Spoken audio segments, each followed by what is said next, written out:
अस्सलाम वालेकुम प्यारे बच्चों, क्या आप जानते हैं ईद ज़हरा क्या है और ये कब और क्यों मनाई जाती है?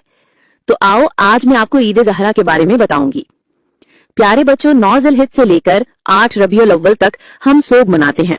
इन दिनों में हम स्याह कपड़े पहनते हैं, खुशी नहीं मनाते बल्कि अपने मौला और बीबी को पुरसा देते हैं।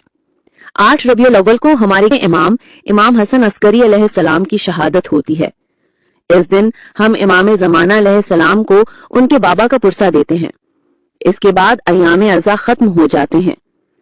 फिर 9 रबीउल अव्वल को हम सब अच्छे और रंगीन कपड़े पहनते हैं क्योंकि ये दिन है ईद ज़हरा का। और प्यारे बच्चों, हम ईद ज़हरा इसलिए मनाते हैं क्योंकि बच्चों 9 रबीउल अव्वल को अमीर तार ने, जिनका करबला के जुल्म में बहुत बड़ा रोल था, उन्हें वासिले जहन्नुम करके उनके सर इमाम ज़ैनुल आबिदीन के पास तोहफे में भिजवाए। मेरे मजलूम इमाम के चेहरे पर 40 साल के बाद मुस्कुराहट आई और इमाम ने बीबियों से फरमाया कि अब सोग खत्म कर दिया जाए। इसीलिए हम 9 रबीउल अव्वल को ईद ज़हरा मनाते हैं।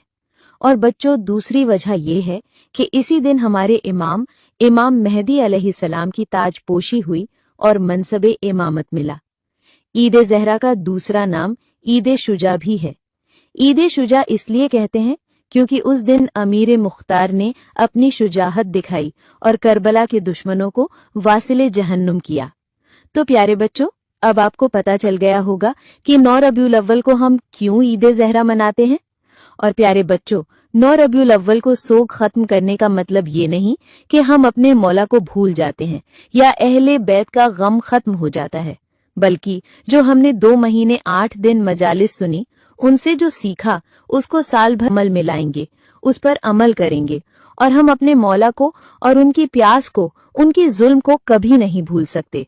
हमारी खुशियां और हमारे गम करबला के फलसफे से हटकर नहीं होते,